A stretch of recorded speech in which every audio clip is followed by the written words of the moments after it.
नमः परम कल्याण, नमः परम मंगल, वासुदेवाय शांताय, यदुनाम पतये नमः। काल आपण शिवसंकल्प स्तोत्र संपवलं म्हणजे आपल्याला एक एक श्लोक त्यातला समजून घ्यायचा होता। 6 श्लोकाच्या या सगळ्या शृंखलेमध्ये मनाचं महत्त्व काय आहे आणि मन हे कसं शिवसंकल्प करणारं होऊ शकतं याचं अतिशय सुंदर आणि मर्मग्राही विवेचन केलेलं आहे। हे स्तोत्र खरं तर इंटरनेटवरही उपलब्ध आहे, परंतु आपण ते काही दिवसात या यूट्यूबच्या कॉमेंट बॉक्समध्ये द्यायचा प्रयत्न करू, म्हणजे सगळ्यांना ते उपलब्ध होऊ शकेल। याशिवाय मी परवाही म्हणालो होतो की भगवद्गीतेचा ग्रंथ हा आपल्या या मनोपासनेसाठी प्रमाण ग्रंथ म्हणून उपयोगात येतो। शिवाय त्यातला 12वा अध्याय हा देखील या मनोपासनेचा एक महत्त्वाचा अध्याय ठरू शकतो। अधिक महिन्याच्या निमित्ताने आपण सुरू केलेली ही मनोपासना मनाविषयी चिंतन करता करता आता प्रत्यक्ष मनोपासना कशी केली पाहिजे, मनोपासनेचे स्वरूप काय असू शकतं, ज्याला आपण आजच्या भाषेत कार्यपद्धती म्हणू, किंवा मनोपासनेची म्हणजे मनाच्या पूजनाची पद्धती काय असू शकते। बऱ्याच वेळेला काय होतं, पूजन म्हटलं की मग सगळं कर्मकांड आपल्या डोळ्यासमोर उभं राहतं। मग ते पंचपाळी, हळदी कुंकू, फुलं, उदबत्ती काय असेल ते सगळं आपल्या डोळ्यासमोर येतं। मनोपासनेमध्ये खरं तर या गोष्टींची अनिवार्यता नाही आहे। मनालाच आपण देवाची प्रतिमा म्हणून स्थापित करतो आणि मनाची मनानेच पूजा करतो। पण ही पूजा करत असताना जरी आपण आपल्या आनंदासाठी कोणताही आकार उकार मकार नसलेली मनाची प्रतिमा डोळ्यासमोर आणण्याचा प्रयत्न केला तरी ती कशी असेल, काय असेल, काही आपण सांगू शकत नाही, म्हणून आपण त्याची कल्पनाही करू शकत नाही। आणि मग या मनोपासनेत अनेकांची अडचण हीच होणार आहे की हे म्हणतात खरं मनोपासना करायची, पण मन दिसत नाही, मनाची कुठली प्रतिमा नाही, आकार नाही। अशा वेळेला उपासना होणार कशी। खरं तर आपण आतापर्यंत ज्या उपासना करत आलो आहोत किंवा करत असतो, शास्त्रामध्ये सुद्धा उपनिषदांमध्ये सुद्धा याचं विवरण आपल्याला पाहायला मिळतं की या सगळ्या उपासना करता करता करता तुम्ही एका अशा अंतिम टप्प्याला जाऊन पोहोचता की जिथे प्रतिमाही नाही आणि कुठल्याही पूजेचं विधान नाही, कार्यपद्धती नाही, ज्याला एक आत्मविलोपीपणा म्हणता येईल। की प्रत्यक्ष आपलं आराध्य उपास्य आणि पूजा करणारा पूजक किंवा भक्त यांचं एकरूप होणं तिथे अभिप्रेत असतं। आता हा टप्पा गाठायला आयुष्य निघून जातं, एवढंच नाही तर अनेक जन्म जावे लागतात आणि मग कुठेतरी ही ज्याला आपण सायुज्यता म्हणतो, तो कधीतरी पुढे येईल उल्लेख, ज्याला आपण सायुज्य मुक्ती म्हणतो, ती भक्ताला प्राप्त होत असते। पण पुन्हा मी मूळ मुद्द्याकडे अशासाठी तुमचं लक्ष वेधतो की आपण ज्या युगामध्ये वावरतो आहोत आणि आपल्याकडनं होणारी उपासना तितक्या वेगाने होणारी नाही, तितका वेळ आपण त्याला देऊ शकत नाही। देऊ शकलो तरी आपल्या मनाचं समाधान होईल की नाही याबद्दल आपल्याला शंका असते। समाधान करून घेण्यासाठी आपण काही गोष्टी करतो की आज माझ्या काय 25 माळा झाल्या, 50 माळा झाल्या, एखादं काही निमित्त असेल, नवरात्र असेल, काही चातुर्मास असेल तर आपण म्हणतो की नाही आज माझ्या 108 माळा झाल्या, मी रोज 108 माळा करतोय। काहींचे नियम असतात, दर पौर्णिमेला कुठल्या तरी तीर्थक्षेत्री जाऊन येणं, दर गुरुवारी कुठल्या तरी मंदिरामध्ये जाऊन तास 2 तास बसणं। अनेक वर्ष अशी उपासना चाललेली असते त्या उपासनेतनं त्यांना काही ना काही अनुभव येतो, नाही असं नाही. परंतु जेव्हा आपण मूळ आपल्या या सगळ्या व्यवहारामध्ये येतो, आपला जीवनक्रम आपण चालू करतो, त्यावेळेला त्या उपासना करताना आपल्या मनामध्ये असलेलं एक पावित्र्य, उपासना करताना मिळत असलेलं एक समाधान आणि प्रत्यक्ष व्यवहार करताना, संसार प्रपंच परमार्थ करताना येणारा अनुभव, यामध्ये बरंच मोठं अंतर पडतं. पदोपदी तुम्हाला काही ना काही तडजोडी कराव्या लागतात, मनाविरुद्ध वागावं लागतं. तसं करण्याची इच्छा नसताना ते करावं लागतं. आणि मग कुठेतरी या उपासनेचा आपणच विचार करतो, अरे मी एवढी उपासना करतोय आणि माझ्यासाठी हे असले प्रसंग येतात आणि मला ते करावं लागतं. त्यावेळी हे लक्षात घेतलं पाहिजे की आपण उपासना करतो आहोत, पण त्या प्रासंगिक किंवा त्या निमित्ताने ती समाधान प्राप्त करून देणारी ठरते. परमेश्वर आपल्या पाठीमागे आहे, परमेश्वर आपल्याला वेळोवेळी सांभाळून घेतो, ही धारणा बलवत्तर होत जाते. त्याचे अनुभव अनेकांना येतात की माझ्यापुढे अडचणी येतात, पण त्या अडचणी वेळच्या वेळी सुटत जातात. मी परमेश्वराचा किंवा माझ्या आराध्य देवतेची मी आराधना केली, धावा केला की ती माझ्यासाठी धावून येते आणि माझ्या समस्या सोडवते, असाही अनेकांचा अनुभव असतो. किंबहुना या श्रद्धेवरच अनेकांचं जीवन चाललेलं असतं. मग घरात निघताना देवाला नमस्कार करणं, प्रवासामध्ये असताना नामस्मरण करणं, किंवा सतत नामाच्या सान्निध्यात राहून आपलं हे समाधान अधिकाधिक संपन्न कसं राहील, मन इकडे तिकडे कसं भटकणार नाही, असा त्यांचा प्रयत्न चालू असतो. परंतु हे सगळं आपण पुन्हा मनाला बरोबर घेऊन आणि मनाच्या समाधानासाठी करत असतो. ज्यावेळी एखाद्या प्रसंगामध्ये आपलं आराध्य आपल्या जवळ नाहीये किंवा एखादी समस्या असं काही स्वरूप धारण करते, त्यावेळेला असं वाटतं की आता काय करायचं, मी प्रयत्न करतोय, प्रयत्नाला यश येत नाहीये, धावाही करतोय, परंतु अपेक्षेप्रमाणे काही घडत नाहीये, अशी काही वेळेला द्विधा मनस्थिती होते. त्यावेळेला पुन्हा मनाचा चंचलपणा उसळून वर येतो, अस्थिरपणा उसळून वर येतो आणि आपल्याला अस्वस्थ करतो. प्रदीर्घ काळ उपासना केल्यानंतर सुद्धा असे काही प्रसंग येतात, ज्या वेळेला मोठी आर्थिक अडचण निर्माण होते, त्यावेळेला किंवा घरातले आजार विजार निर्माण झाले तर त्यावेळेला, अचानकपणे जेव्हा अशी संकट येतात, त्यावेळेला आपलं मन कुठेतरी बिथरतं, विचार करायला लागतं. म्हणूनच त्या मनाविषयी आपल्या मनात येणारा त्यावेळेचा किंतु परंतु, मी लौकिक अर्थाने किंवा आता आपण जीवन व्यवहारामध्ये मन हा शब्द जसा जसा वापरतो, त्याचा जसा जसा विनियोग करतो, त्या पद्धतीने मी सांगण्याचा प्रयत्न करतोय. आणि मग मनामध्ये येणारे हे किंतु परंतु जर काढून टाकायचे असतील तर मनाचंच स्वरूप आपल्याला नीट समजून घेतलं पाहिजे, जे आपण गेले 12-13 दिवस झाले समजून घेण्याचा प्रयत्न करत आहोत. जगामध्ये अनेक समस्या आहेत, अनेक व्यवहार चाललेले असतात.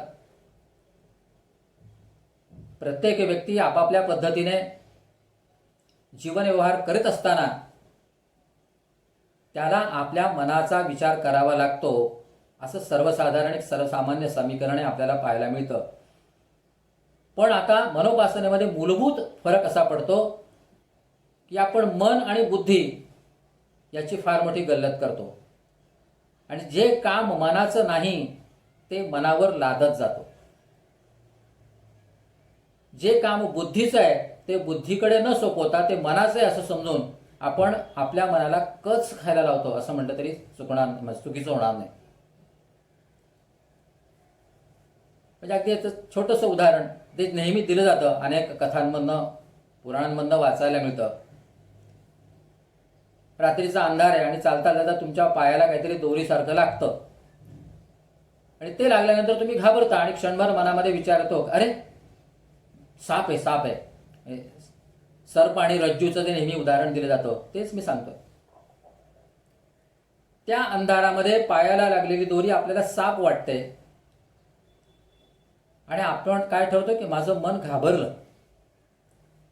इथे मन घाबरलं अशी आपण आपली समजूत करून घेतो, भावना करून घेतो. पण तिथेच लाईट किंवा दिवा आणला तर लक्षात येतं की अरे तो साप नाही आहे, ती दोरी आहे, तो रज्जू आहे, तो दोर आहे.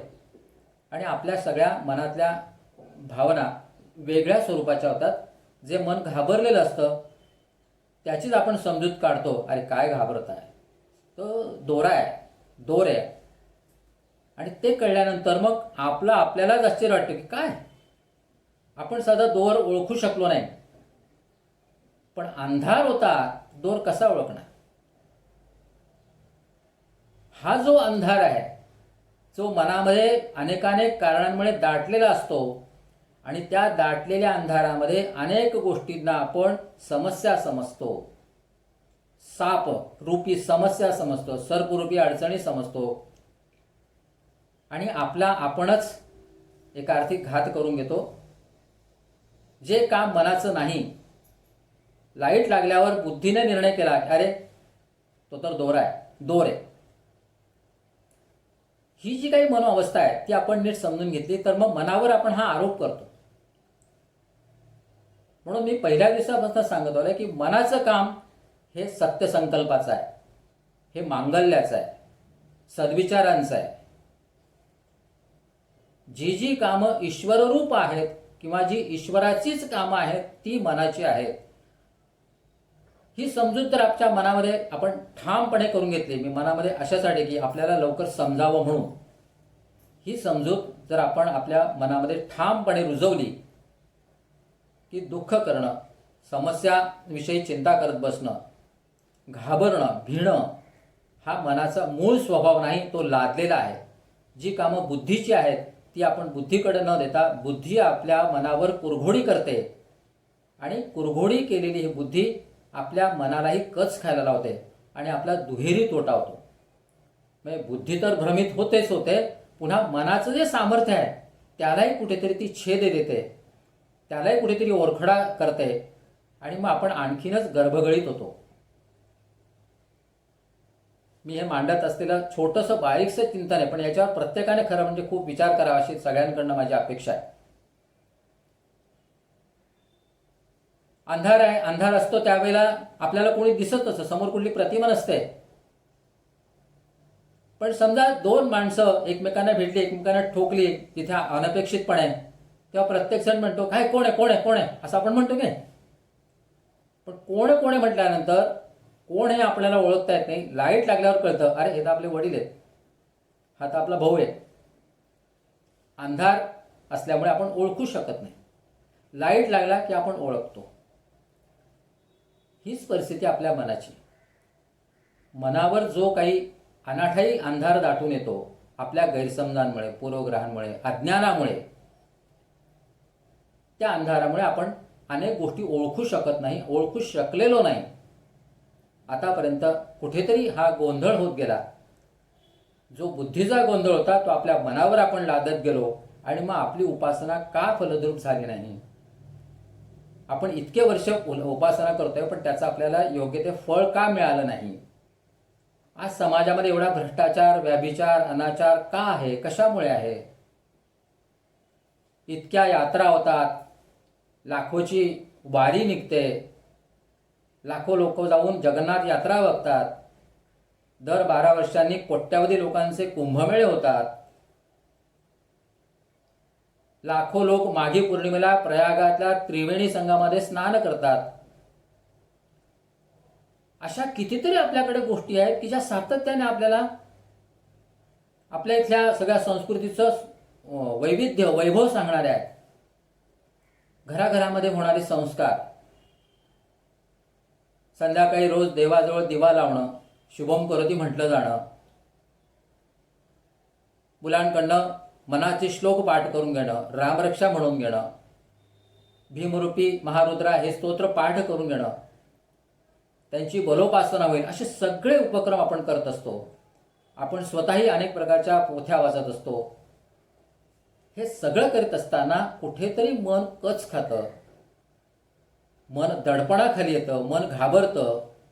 याचाच अर्थ आपल्या मनाला आपण या तथाकथित अंधारामुळे नीट ओळखलेलं नाही. हा अंधार दूर करण्यासाठीच कुठेतरी मी त्याचं अभिनिवेशाने सांगत नाही, पण कुठेतरी हा मनोपासनेचा एक नवा प्रकाश आपल्याला स्वीकारायचा आहे, तो घेतला पाहिजे. एक नवा दिवा हातात घेऊन आपण आपल्या या मनोपासनेमधलं पुढचं मार्गक्रमण करू शकतो का, हे शोधायचं आहे, की मनात ते अंमलातही आणलं पाहिजे असं सातत्याने वाटायला लागतं. अनेक ग्रंथांमधनं सांगितलं गेलंय तरी आपण पुन्हा पुन्हा तेच करत असतो, कारण आपल्या जीवनामध्ये अशा प्रकारचा विरोधाभास खूप आहे. आपण करतो सगळं पण साधत काहीच नाही. म्हणजे असं कळतं सगळं पण वळत काही नाही, ही जी अवस्था आहे ती आपली सातत्याने होत असते. विरोधाभास तर इतका आहे की आपल्यालाच आपलं वाटायला, अरे आपण एकीकडे हे करतोय आणि एकीकडे ते करतोय, हे कसं काय. पोथ्यांमध्ये असं बऱ्याच वेळा पाहायला मिळतं की एकीकडे देव असं म्हणतात, दुसरीकडे देव तसं म्हणतात. भगवद्गीतेबाबत अशीच शंका आहे. भगवद्गीतेसारखा इतका मोठा तत्वज्ञानाचा ग्रंथ पण अजूनही भारतीयांनी नीट त्याचा परिचय करून घेतलेला नाही. माझ्या सकट मलाही भगवद्गीता समजलेली नाही. ती या जन्मी पूर्णपणे समजेल की नाही याबद्दल मला शंका आहे, कारण ती ज्या अंगाने आपल्याला समजून द्यायला पाहिजे ती समजून दिली गेलेली नाही, आपण समजून घेतलेली नाही. म्हणजे भगवद्गीतेत आपण अनेक गोष्टी बघत असतो, जीवनाचं खरं तत्वज्ञान म्हणून त्याला मान्यता देतो, आणि त्याच वेळेला हा भगवद्गीतेचा ग्रंथ न्यायालयांमध्ये, कोर्टामध्ये शपथ घेण्यासाठी वापरला जातो. आपल्या सगळ्यांना माहिती आहे, भगवद्गीतेवर हात ठेवून शपथ घ्यायला सांगितली जाते. म्हणजे शपथ असेल तर मी भगवद्गीता उघडली असेल अशाच प्रत्येकाची अवस्था आहे. पण दुसरीकडे ज्याचा कधी भगवद्गीतेशी संबंध येणार नाही, कदाचित त्याने भगवद्गीता हे नाव कधी ऐकलंय की नाही ऐकलंय, अशा अनेकांना, म्हणजे गुन्हेगारांपासून ते अगदी तथाकथित सभ्य गृहस्थांना सुद्धा त्या भगवद्गीतेवर हात ठेवून शपथ घ्यायला सांगितली जाते. मी खरं बोलेन. इथे थांबत नाही न्यायाधीश, त्याचं समाधान नाही होत. मी खरं बोलेन पण खोटं सांगणार नाही, हे पुढे लावावं लागतं. काय दुर्दैव आहे. भगवद्गीतेसारखा ग्रंथ त्याच्यावर हात ठेवून तुम्हाला प्रतिज्ञा शपथ घ्यायला सांगते. निदान ते पावित्र्य, कुठेतरी ती प्रासादिकता त्या न्यायाधीशाला तरी समजली पाहिजे, किंवा त्या हात ठेवणाऱ्याला तरी थोडीफार काही कळली असेल तर त्याच्या लक्षात यायला पाहिजे. पण तिथे थांबत नाही. तू भले शपथ घे, खरं बोलेन हे सांगत असताना खोटं बोलण्याने हे सांगावंच लागतं. हा केवढा विरोधाभास आहे. हा आपल्या जीवनातलाच विरोधाभास आहे. आपण जीवनामध्ये खरं बोलण्याचा प्रयत्न करतो, पण आपल्याकडनं वारंवार हेच वदवून घेतलं जातं की आपल्याला ते सांगितलं जातं की खोटं बोलणार नाही, हे सुद्धा तू ठरव, आणि तेच आपल्याकडनं होत नाही. खोटं बोलल्याशिवाय आपल्याला चालत नाही. आपण समजूत करून घेतली आहे. कोणी किती प्रतिज्ञा करा मी सत्यवादी आहे, या सत्यवादी आहे असं म्हणण्यातच आणखीन काहीतरी खोटेपण आहे की काय असं वाटायला लागतं. आणि असा हा सगळा विरोधाभास पदोपदी आपल्याला जाणवतो. व्यक्तिगत जीवनामध्ये जाणवतो, व्यवहारामध्ये जाणवतो. व्यवहारामध्ये कसा, म्हणजे अगदी खरोखर अतिशय विदारक उदाहरण किंवा असे प्रसंग येतात. आपण कधी जर तीर्थयात्रांना गेलात, तीर्थक्षेत्री गेलात, तर तिथे यात्रा भरलेल्या असतात, किंवा कुठल्याही मंदिरात गेलात तीर्थक्षेत्राच्या आजूबाजूला दुकानांची गर्दी असते. त्या दुकानांमध्ये अनेक वस्तू ठेवलेल्या असतात, आणि तिथे काही ठिकाणी देवाच्या मूर्ती पण विकायला ठेवलेल्या असतात. पितळेच्या, तांब्याच्या, काय काय असतील त्या, फोटो असतात. प्रामुख्याने ज्या मूर्त्या असतात, ज्या आपल्याला असं वाटतं की ही मूर्ती आपल्या घरात असावी, आणि आपण तिथे ती विकत घेण्याचा प्रयत्न करतो. मूर्ती विकत घेत असताना आपण भाव करतोच करतो, अहो कमी करा, तर देवाला विकत घ्यायचं आहे आपल्याला. विकत घेतला श्याम. परिस्थिती काय आहे, आपण देव विकत घेतोय, ते देव विकत घेतानाही आपण भाव करतो, कारण तो जो कोण देव विकतो आहे तो त्याच्याविषयी आपल्या मनात विश्वास नाही आहे.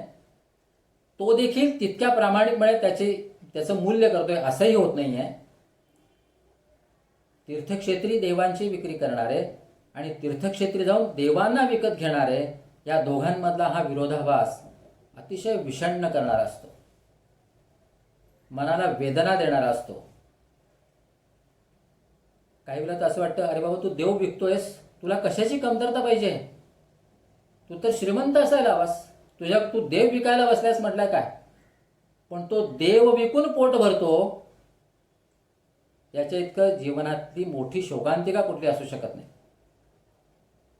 काही वर्षापूर्वी मी असंच रस्त्याने चाललो होतो आणि लहान मुलगी होती आणि तिच्याही कुठेतरी गेली असेल आणि खाली सगळे ते देव मांडून ठेवलेले होते, खालीच होते. ते तीर्थयात्राही वगैरे नव्हती, साधं कुठेतरी शहरातलं ते छोटंसं दुकान असेल आणि ती अर्थतेने आपली म्हणत होती, घ्या बाबा, घ्या काका, घ्या काका. त्यावेळी माझ्या मनामध्ये विचारलं, काय आहे? लहान मुलं आपण देवासारखी असं म्हणत असतो एकीकडे, आणि तीच लहान मुलगी आज तिच्या पोटा पाण्यासाठी या छोट्या छोट्या मूर्त्या विकण्यासाठी आग्रह करते आहे. हा जीवनातला विरोधाभास आहे, ही शोकांतिका आहे, आपल्या समाज जीवनाची शोकांतिका आहे. आपण ज्या देशामध्ये राहतो, ज्या संस्कृतीचा आपण सगळं गुणगौरव करतो, त्या संस्कृतीची सुद्धा ही एका अर्थी शोकांतिका ठरते. तोच प्रकार लॉटरीच्या तिकिटाबाबत आहे. तुम्ही बघा, अनेक आंधळे पांगळे लोक तिकीटं विकतात. तिकीटं विकणारी ही सगळी आर्थिकदृष्ट्या दुर्बल असलेली मंडळी असते. त्यांना ती तिकीटं विकून रोजगार मिळतो आणि असं म्हणजे ज्यांच्यावर नशीब नाराज आहे, कुठेतरी दैवाने, प्रारब्धाने त्यांच्याकडे पाठ फिरवली आहे, अतिशय हलाखीच्या दिवसाची जी सामना करतायत, किंबहुना आपल्या जीवनाची ते स्वतःच परीक्षा पाहतायत, अशा या आर्थिकदृष्ट्या दुर्बल असलेल्या लोकांकडून तिकीटं विकली जातात आणि तुम्हाला कोट्यावधी करण्याची स्वप्न दाखवली जातात, तुम्हाला लखपती करण्याची स्वप्न दाखवली जातात. ती स्वप्ने दाखवत नाही, तो त्यांचा पोटापाण्याचा विषय असतो. काही वेळेला असाही विचार मनामध्ये की अरे काय, याची खरं तिकीटं नकोच विकली झाली, एखाद्या तिकिटाचं असंच राहून जावं आणि ते लागावं आणि बिचाराला काय लाखभर रुपये, तो लखपती व्हावा, तो करोडपती व्हावा, असं काही वेळेला मनामध्ये येतं. की आणि काही वेळेला असं वाटतं की आपणच 10 तिकीटे घ्यावे आणि त्याला देऊन ठेवावे, ह्याच्यातलं बघ, तुला काय लागलं तर बघ बाबा, तुझ्या नशिबाने. पण दुसऱ्यांना करोडोपती करणारी ही लॉटरी व्यवस्था काय आहे प्रकार? कोणाला ते बक्षिसं देतात आणि कोणाला रोजगार देतात, कोण कुठल्या बक्षिसासाठी प्रयत्न करत असतो, काही कशाला काही पत्ता लागत नाही. हा जीवनामध्ये येणारा पदोपदीचा विरोधाभास बघितल्यानंतर एकूण आपल्या व्यक्तिगत जीवनाचं, सांस्कृतिक जीवनाचं जर आपण आकलन केलं, बघितलं, थोडं डोळसपणाने आपल्या स्वतःच्या जीवनाकडे बघितलं, तर ह्या सगळ्या गोष्टी आपल्याला सुद्धा व्यक्तिगत जीवनामध्ये लागू पडतात. आणि मग डोळे असूनही, कान असूनही, सगळे ज्ञानेंद्रिय असूनही आपण किती आंधळेपणाने काम करत असतो, वावरत असतो, व्यवहार करत असतो, याचा आपल्याला सुद्धा अनुभव येईल. त्या लॉटरीच्या तिकीट विकणाऱ्याला दोष देण्यात अर्थ नाही आहे. तो तर त्याच्या रोजगारासाठी करतो, पण विरोधाभास हा त्यामध्ये आहेत आणि तोच विरोधाभास आपल्याही जीवनामध्ये येतो. आपण उपासना करतो, शक्य तितका सभ्यपणाचा आव आणण्याचा प्रयत्न करतो, पण तो करत असताना प्रत्यक्ष आपल्या व्यवहारामध्ये तो कितपत उतरतो याबद्दल आपण खूपच अज्ञानी असतो. हे अज्ञान कशामुळे? तर योग्य वेळी आपल्याला या गोष्टी सांगितल्या गेल्या नाहीत, मनावर बिंबवल्या जात नाहीत आणि त्याचं गांभीर्य लक्षात आणून दिलं जात नाही, म्हणून हा सगळा प्रकार घडतो. या निष्कर्षापर्यंत आपण यायला हरकत नाही. पण हा डोळे असून जो आंधळेपणा आहे किंवा डोळसपणा नसणं, हा जो काही आपल्यातला एक वैगुण्य आहे, ते सुद्धा आपल्याला या मनोपासनेतनं खरोखरच तपासायची गरज आहे.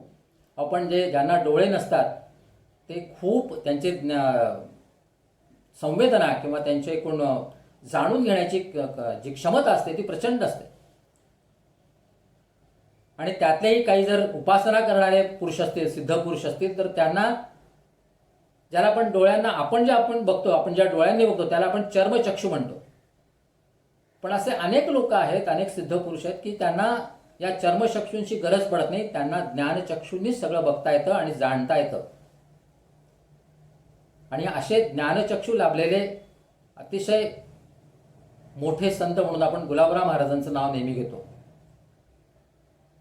गुलाबराव महाराजांचं वयाच्या अगदी बालपणीच ते किती 6-7 महिन्याचे वगैरे असतानाच त्यांचे डोळे गेले. आणि काय चमत्कार, या गुलाबराव महाराजांनी 160वर जास्त पुस्तकं लिहिली म्हणजेच लिहून घेतली. पण ऐकून ऐकून त्यांना प्राप्त झालेलं हे ज्ञान खरोखरच परमेश्वरी कृपा, ते अवतारच आहेत.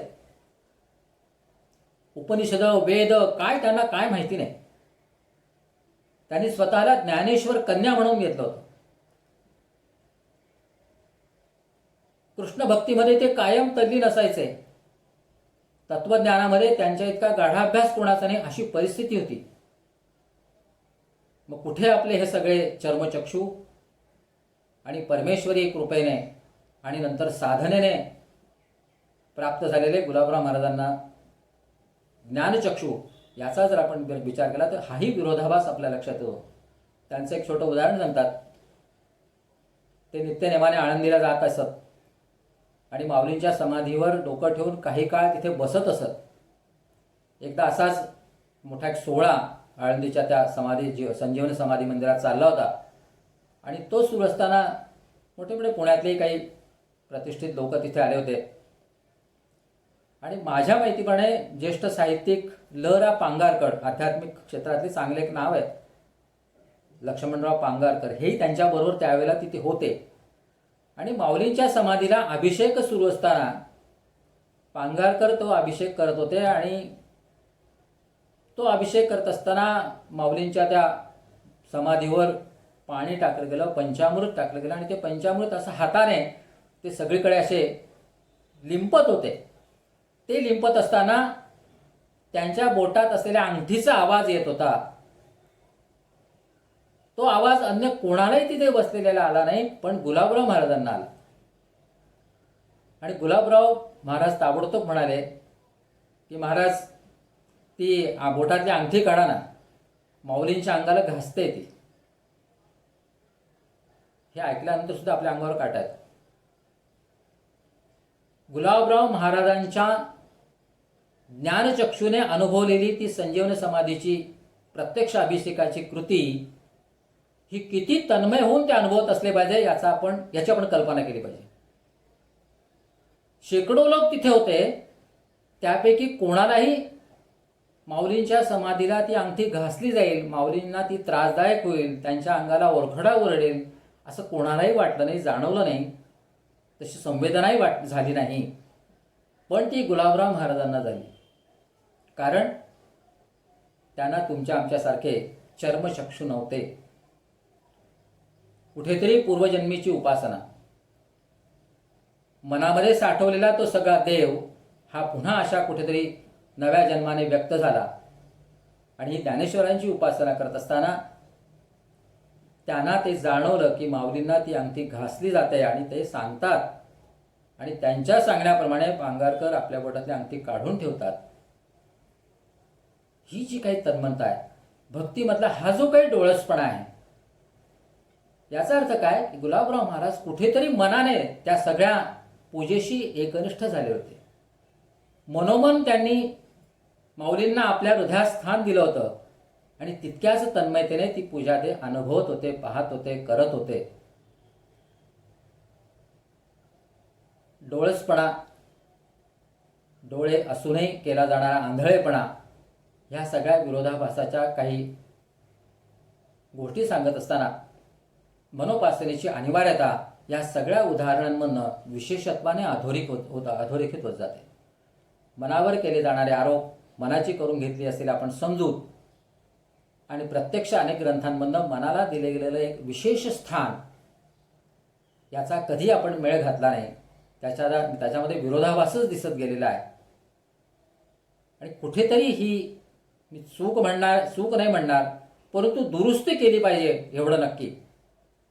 आणि मग आपलं मन हेच कसं उन्मन होईल, आपलं मन त्या परमेश्वराशी कसं एकरूप होईल, ते एकरूप करताना मन हीच कशी प्रतिमा होईल, मन हेच कसं आराध्य होईल, मन हेच कसं उपास्य होईल,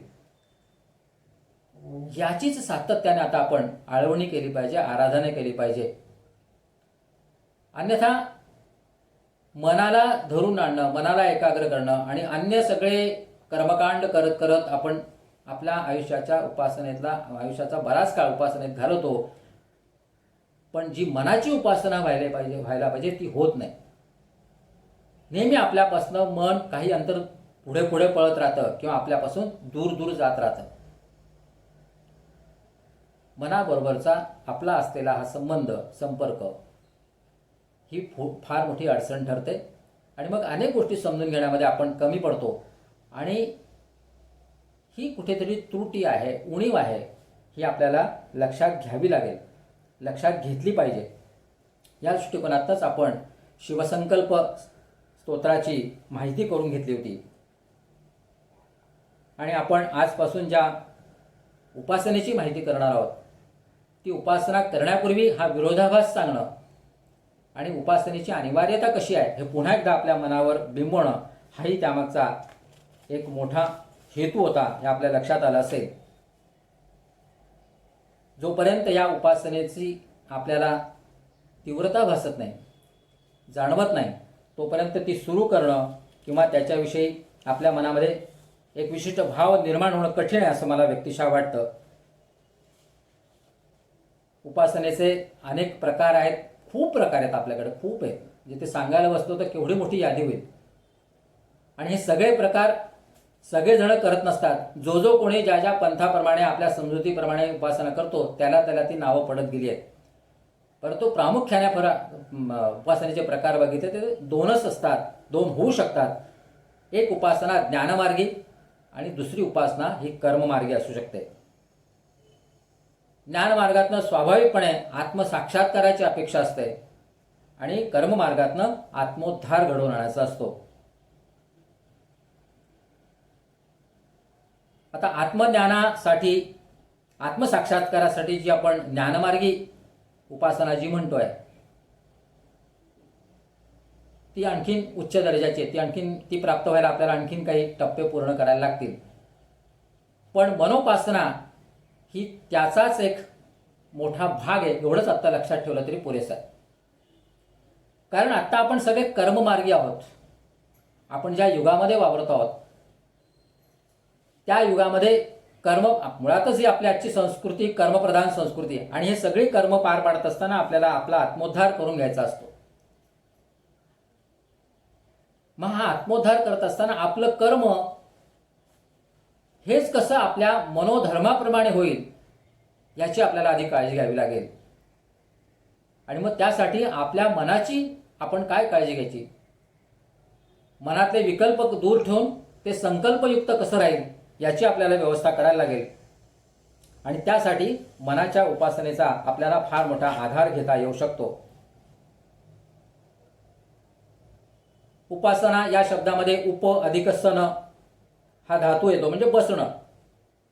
उपासना म्हणजे उप अधिक सन म्हणजे बसणे, अशा अर्थाने ती त्याचा एक विग्रह करता येतो आपल्याला.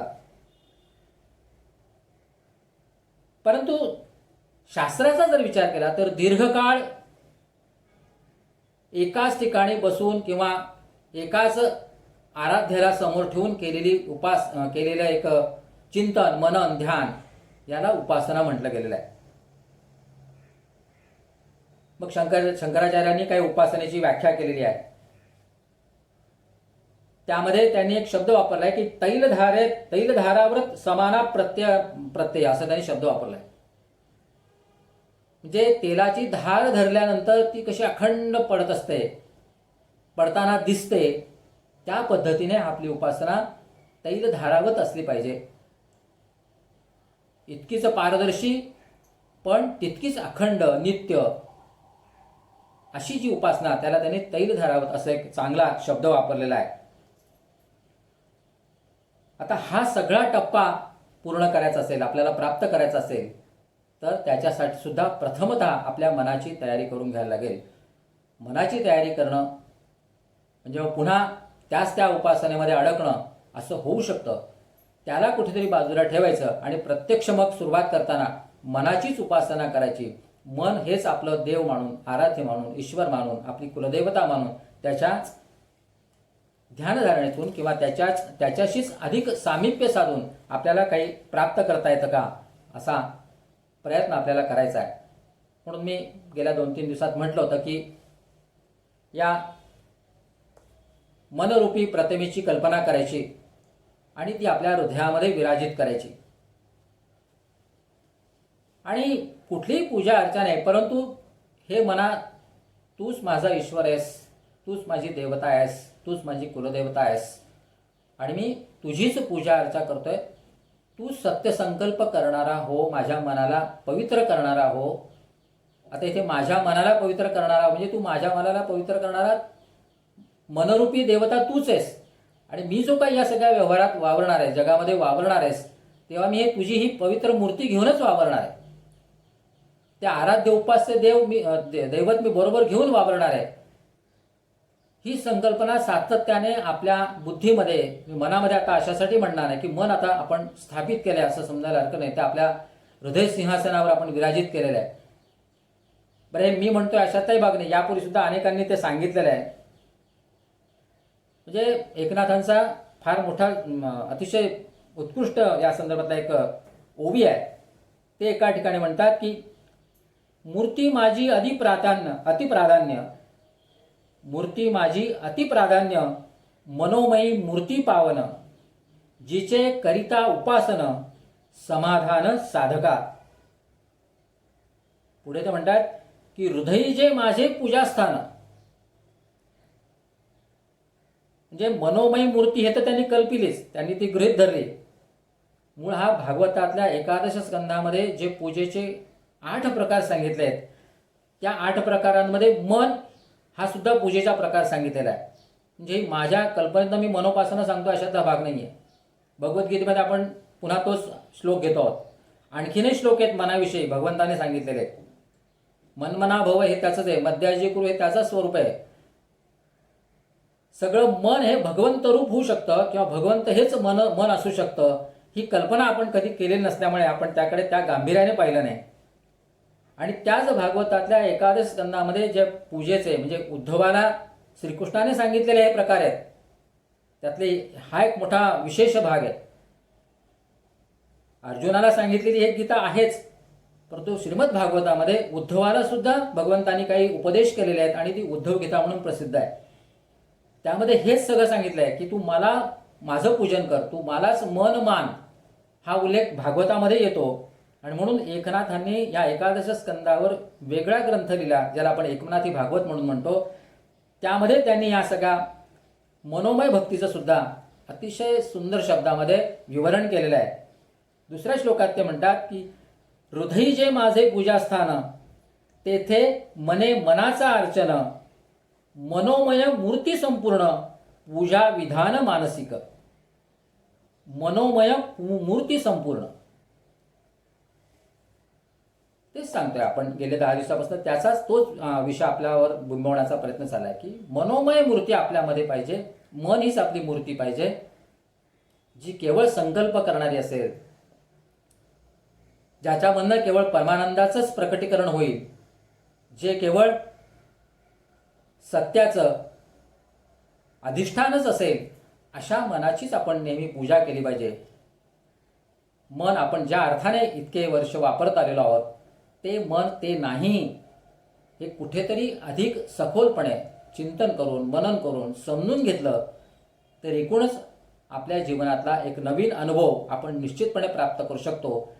म्हणूनच ही मनोपासना हा प्रकार खरोखरच अतिशय सखोल चिंतनाचा किंवा प्रत्यक्ष आचरणात आणण्याचा एक उत्कृष्ट, मी विषय म्हणणार नाही, पण एक व्यवस्था निश्चितपणे होऊ शकते. आपण त्या दिशेनेच पुढे सरकत आहोत आणि या दृष्टिकोनातून मी हा सगळा विषय आपल्यापुढे मांडण्याचा प्रयत्न केला. आपली सध्याची अवस्था कशी आहे, म्हणजे आठवलं म्हणून जाता तर सांगतो. रामकृष्ण परमहंसांनी कथा सांगितली आहे की काही कोळीणी शहरामध्ये मासे विकायला गेल्या आणि मासे विकल्यानंतर त्यांना परत यायला रात्र झाली. आणि रात्र झाल्यामुळे आता आपण गावाला पोचायला वेळ जाईल, खूप कालावधी जाईल आता, आणि आता अंधाऱ्या रात्रीत कुठे जायचं. म्हणून त्या काही 5-6 कोळिणी होत्या, त्या एका दुकानाच्या पायरीवर त्या आपल्या रिकाम्या पाटल्या टोपल्या त्यांनी ठेवल्या आणि म्हणे आता आपण रात्री इथेच मुक्काम करू आणि सकाळी लवकर आपल्या गावाकडे जाऊ.